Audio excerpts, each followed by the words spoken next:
Russia एक ऐसा देश जो अपने विशाल आकार और विविधता के लिए जाना जाता है। नाम सुनते ही मिस्ट्री और ग्रैंडियर का एहसास होता है।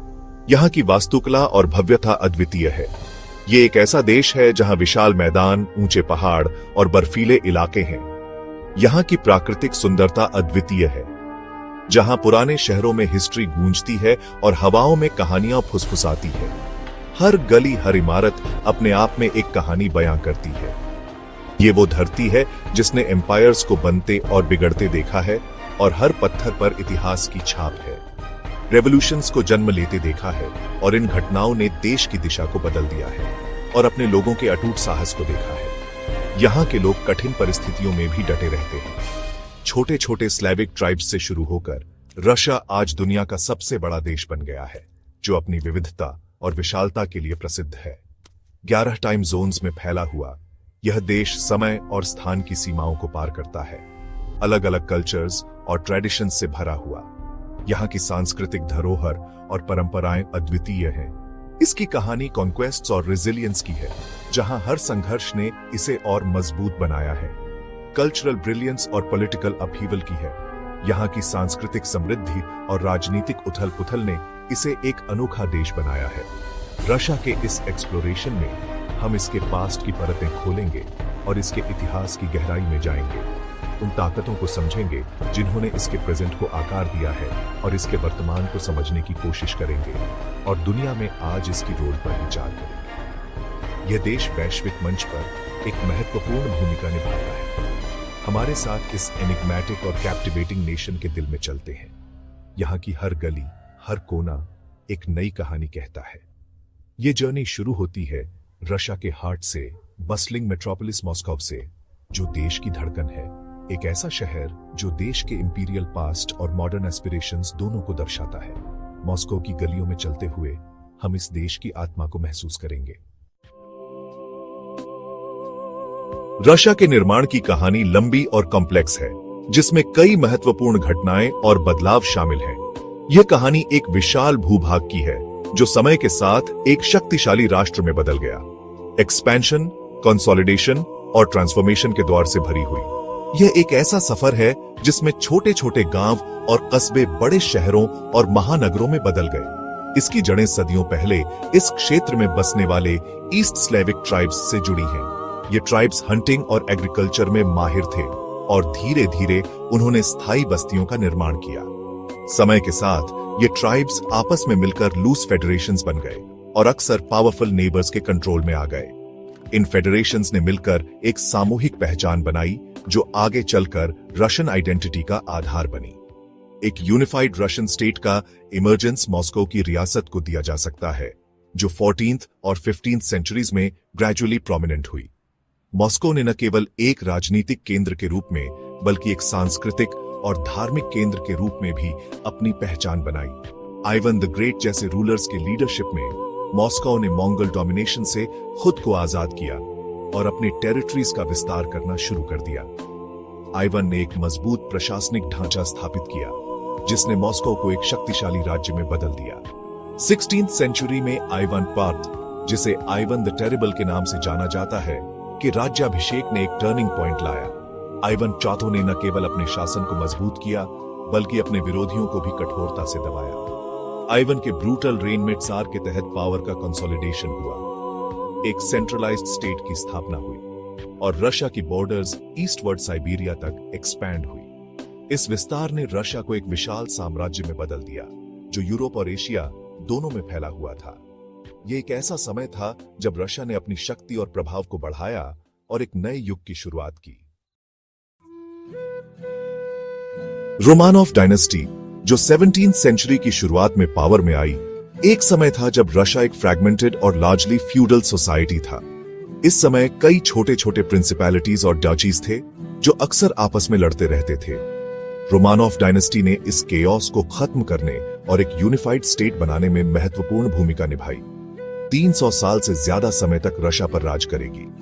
इस लंबे शासनकाल के दौरान रोमानोव्स ने कई चैलेंजेस का सामना किया, जिसमें इंटरनल स्ट्राइफ, एक्सटर्नल इन्वेजन्स और पॉलिटिकल इंट्रीग शामिल थे। लेकिन उन्होंने अपने शासन को बनाए रखा और रशिया को एक पावरफुल एम्पायर में बदल दिया।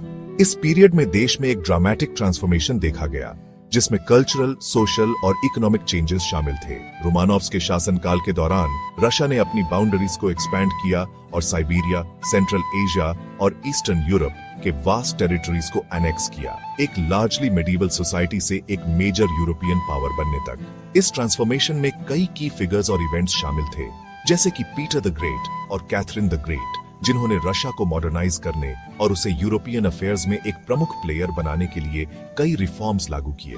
पीटर द ग्रेट, जो सबसे इन्फ्लुएंशियल ट्सार्स में से एक थे, ने देश को मॉडर्नाइज करने और उसके इन्फ्लुएंस को एक्सपैंड करने के लिए स्वीपिंग रिफॉर्म्स लागू किए। उन्होंने वेस्टर्न यूरोप की यात्रा की और वहां की टेक्नोलॉजीज और एडमिनिस्ट्रेटिव प्रैक्टिसेस को अडॉप्ट किया। ने देश को मॉडर्नाइज करने और उसके इन्फ्लुएंस को एक्सपैंड करने के लिए स्वीपिंग रिफॉर्म्स लागू किए। पीटर ने सेंट पीटर्सबर्ग की स्थापना की, जो रशिया की न्यू कैपिटल बनी और विंडो टू द वेस्ट के रूप में जानी गई। उन्होंने मिलिट्री, गवर्नमेंट और सोसाइटी के कई एस्पेक्ट्स को रिफॉर्म किया। हालांकि रेवोल्यूशन के सीड्स उन वास्ट सोशल और इकोनॉमिक डिस्पैरिटीज में बोए गए थे जो बनी रही। पेजेंट्स और वर्किंग क्लास के बीच वाइड स्प्रेड पॉवर्टी और इनइक्वालिटी थी, जबकि नोबिलिटी और रूलिंग क्लास वेल्थ और प्रिविलेज का आनंद ले रहे थे। 20th सेंचुरी की शुरुआत रशिया में चेंज की कगार पर हुई। इंडस्ट्रियलाइजेशन और अर्बनाइजेशन ने सोशल टेंशन्स को बढ़ा दिया और पॉलिटिकल अनरेस्ट बढ़ने लगा। कई लोग त्सारिस्ट रेजिम के खिलाफ हो गए और रिफॉर्म्स की मांग करने लगे। फर्स्ट वर्ल्ड वॉर कैटास्ट्रोफिक साबित हुआ, जिसने त्सारिस्ट रेजिम की वीकनेसेस को एक्सपोज किया और पॉपुलर डिस्कंटेंट को बढ़ावा दिया। युद्ध के दौरान मिलियंस ऑफ रशियन सोल्जर्स मारे गए या घायल हो गए और इकोनॉमी कोलैप्स हो गई, जिसने त्सारिस्ट रेजिम की वीकनेसेस को एक्सपोज किया और पॉपुलर डिस्कंटेंट को बढ़ावा दिया। फूड शॉर्टेजेस, इन्फ्लेशन और मिलिट्री डिफीट्स ने लोगों को स्ट्रीट्स पर ला दिया और प्रोटेस्ट्स और स्ट्राइक्स कॉमन हो गए। 1917 में बोल्शेविक रेवोल्यूशन शुरू हुई, जिसने रशिया के लिए एक नए एरा की शुरुआत की। फेब्रुअरी रेवोल्यूशन ने त्सार निकोलस II को एब्डिकेट करने के लिए मजबूर किया और एक प्रोविजनल गवर्नमेंट की स्थापना हुई, जिसने रशिया के लिए एक नए एरा की शुरुआत की। लेकिन प्रोविजनल गवर्नमेंट भी लोगों की एक्सपेक्टेशंस को पूरा नहीं कर पाई और अक्टूबर रेवोल्यूशन में बोल्शेविक्स ने पावर सीज कर ली। त्सार का फॉल और व्लादिमीर लेनिन के लीडरशिप में सोवियत यूनियन का राइज रशियन हिस्ट्री में एक रेडिकल डिपार्चर था। लेनिन और बोल्शेविक्स ने एक सोशलिस्ट स्टेट की स्थापना की, जिसने सेंचुरीज ओल्ड मोनार्की को खत्म कर दिया। रशियन हिस्ट्री में एक रेडिकल डिपार्चर था। इस नए रेजिम ने सोसाइटी के हर एस्पेक्ट को ट्रांसफॉर्म करने का प्रयास किया और एक नए सोशल, इकोनॉमिक और पॉलिटिकल ऑर्डर की स्थापना की, जिसने 20th सेंचुरी के ग्लोबल पॉलिटिक्स को शेप किया। सेक्शन 4, एक विशाल और विविध लैंडस्केप। रशिया का जियोग्राफिकल एक्सपेंस वाकई ऑ इंस्पायरिंग है। यह वेस्ट में बाल्टिक सी से लेकर ईस्ट में पैसिफिक ओशन तक फैला है, जिसमें लैंडस्केप्स और क्लाइमेट्स की एक रिमार्केबल डिवर्सिटी शामिल है। देश में वास्ट प्लेन्स हैं, जिन्हें साउथ में स्टेप्स और नॉर्थ में टाइगा या बोरियल फॉरेस्ट्स के नाम से जाना जाता है। यूरल माउंटेन्स, कॉकेसस माउंटेन्स और अल्टाई माउंटेन्स सहित ऊंची माउंटेन रेंजेस लैंडस्केप में नेचुरल बैरियर्स बनाती है और वेदर पैटर्न्स को आकार देती है। वोल्गा रिवर, यूरोप की सबसे लंबी रिवर, रशिया के हार्ट से होकर बहती है। इसके वास्ट इंटीरियर को कैस्पियन सी से जोड़ती है। रशिया के नॉर्दर्न रीचेस आर्कटिक सर्कल तक एक्सटेंड होते हैं, जो पर्माफ्रॉस्ट, टंड्रा और लंबी डार्क विंटर्स का रीजन है। यह harsh yet beautiful environment, indigenous peoples और यूनिक वाइल्ड लाइफ का घर है। सेक्शन 5, साइबेरिया का महत्व।